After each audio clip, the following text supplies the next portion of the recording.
Nabi pernah menyampaikan dalam satu hadis yang sangat bagus sekali. Hadisnya singkat tapi padat. Udkuru mahasina mautaku. Jika ada yang meninggal, viralkan kebaikan-kebaikannya. Gitu. Jadi nggak ada manusia sempurna. Pasti semua orang pernah salah. Nah, kalau orang sudah meninggal, berhenti aktivitas dia, sehingga potensi salahnya sudah nggak ada lagi. Yang patut dikenang yang solehnya. Jadi kalau ada orang hidup membincangkan salah orang yang meninggal, sebetulnya yang hidup itu tak aman. Karena yang masih punya potensi salah yang hidup. Yang meninggal sudah tidak ada. Nah, yang kesan yang bagus yang dibaca adalah cari potensi solehnya. Lalu viralkan itu. Saat kita memviralkan kebaikan orang yang telah wafat, maka dari apa yang kita kerjakan dapat pahala, dari apa yang orang kerjakan dari kebaikan itu menjadi cahaya orang yang wafat di alam kuburnya. Nah, itu cukup menarik dan di situ kemudian ada satu hal yang sangat kuat di Quran surah Al-Mulk di ayat yang kedua. Kalau teman-teman suka ngaji itu ya, buka juz 29. Huwallazi khalaqal mauta wal haya liyabluwakum ayyukum ahsanu amala wa huwal azizul ghafur. Oke. Huwallazi khalaqal mauta wal haya. Dialah Allah yang telah mencipta kematian dan kehidupan. Saya tanya sebentar dulu. Normalnya itu meninggal dulu baru hidup atau hidup dulu baru meninggal? Hidup dulu baru? Ya. Tapi ayat ini bicara wafat dulu, meninggal, maut dulu, baru hidup. Logikanya gimana?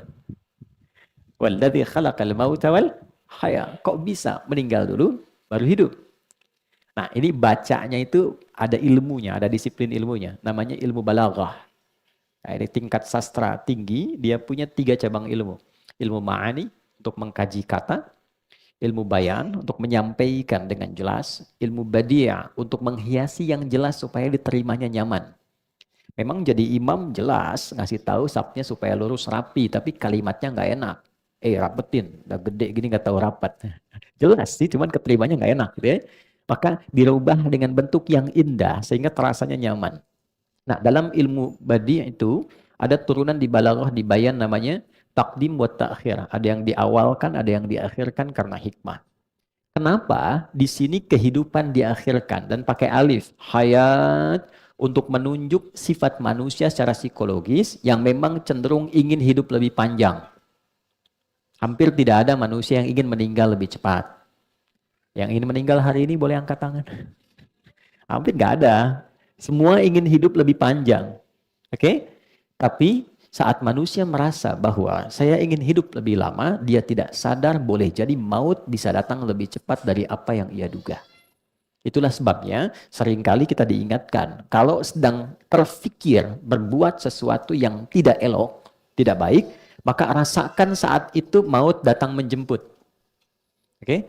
Nah, teman-teman influencer bikin misalnya satu konten yang nggak bagus lah. Ya, ketika buat itu rasakan bagaimana kalau sedang pengen ngupload meninggal. Ya kan? Pengen celah orang rasakan ketika bikin status celah orang tuh wafat, terus diviralkan di akhirat. Si fulan meninggal ketika sedang bikin status celah orang. Kan nggak enak tuh. Gitu ya? Nah, itu kuat sekali. Tapi poinnya adalah ketika ada orang mendahului kita dalam kematian, liyabluwakum ayyukum ahsanu amala, untuk menguji Anda yang masih hidup. Jadi selalu menjadi cermin kesolehan yang wafat tuh, kata Al-Quran, jadikan cermin kesolehan untuk melihat, mengcompare pada diri kita, untuk meningkatkan kebaikan kita. Jangan-jangan dia pulang itu karena memang bekalnya sudah baik. Dia orang baik gitu. Mungkin dia nggak butuh tahajud lagi, dia nggak butuh menghafal Quran lagi. Oh, saya sekarang diberi kesempatan sampai ajal karena ada kebaikan yang bahkan belum bisa dibandingkan dengan persennya dia. Nah, cara melihatnya begitu. Jadi kalau ada orang meninggalkan kita, misal siapapun dia, coba lihat kebaikannya. Ya kan? Mungkin disajikan di hadapan kita karena ada keteladanan yang mungkin bisa kita tiru. Mengapa sih harus kita yang tahu? Mengapa harus kita yang dapat kabarnya? Bukan hanya doa kita yang diminta untuk mengalirkan, tapi boleh jadi ada satu hikmah yang bisa ditelusuri, yang dengan penelusuran itu menemukan informasi baru untuk kita teladani. Itu poin-poin penting sehingga teman-teman biasanya, ini biasanya, kalau menjelang Ramadan, ya Rajab, Sya'ban, tuh saya suka riset kecil-kecilan tuh, ada aja yang meninggal. Ada aja gitu. Ya, dan biasanya orang-orang baik. Nah, di situ selalu ada keistimewaan yang bisa kita gali. Nah, sekali lagi, terima kasih ya Allah memberikan kesempatan kita hidup sampai hari ini. Mudah-mudahan kehidupan hari ini lebih baik dibandingkan hari yang lainnya.